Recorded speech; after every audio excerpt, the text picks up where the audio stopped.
Hi, welcome to the case of JonBenet Ramsey, a 6-year-old toddler in a tiara born to her mother Patsy Ramsey, a former pageant queen, and father John Ramsey, a successful businessman, and also a little sister to her brother Burke Ramsey.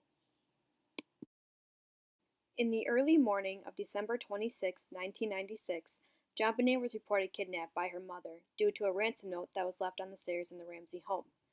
When the police arrive, they find no signs of forced entry but start to search the house. Eventually, John Ramsey finds little JonBenet in the basement in the wine cellar on the floor, covered by a blanket.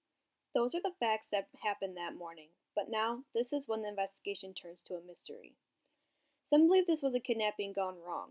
I believe someone in the home is guilty, and let me tell you why. My first point is the ransom note. The note was written in the home with Patsy's paper and Sharpie.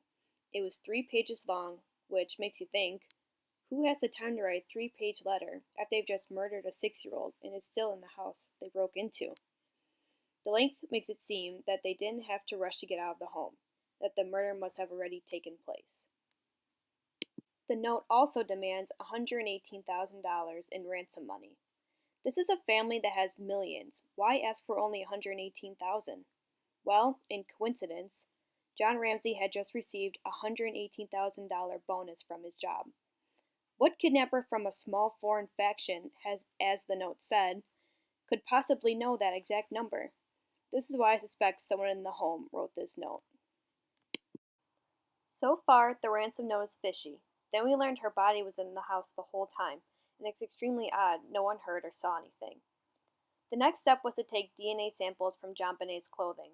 At the time, new testing called Touch DNA was used to scrape unseen DNA from her leggings that she was found in, and the results showed an unknown male's DNA on her clothing, according to People magazine of 2016.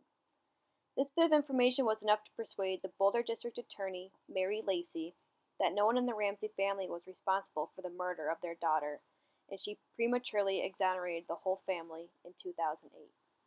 The problem with Touch DNA is that with this testing, it can pick up any foreign DNA that has ever come to contact with these leggings, including the people in the factory that made it. This makes Mary Lacey's decision to exonerate the whole family very premature.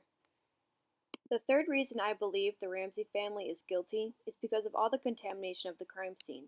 When John Ramsey found her body in the wine cellar, he picked her up and carried her upstairs. Then a detective moved her body again. Then Patsy laid on her body, contaminating the crime scene 3 times before she was even examined. You might be thinking, if you were a mother or father, you'd pick her up and lay with her too. I see where you're coming from, but if they really thought a kidnapper took her or touched her in any way, wouldn't you want to preserve what DNA would be on her? Or did they not think that way because they had touched her last?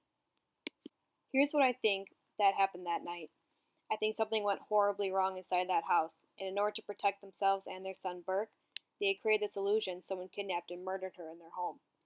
But why would a kidnapper make a ransom note to collect money if they were never going to see it because he killed her?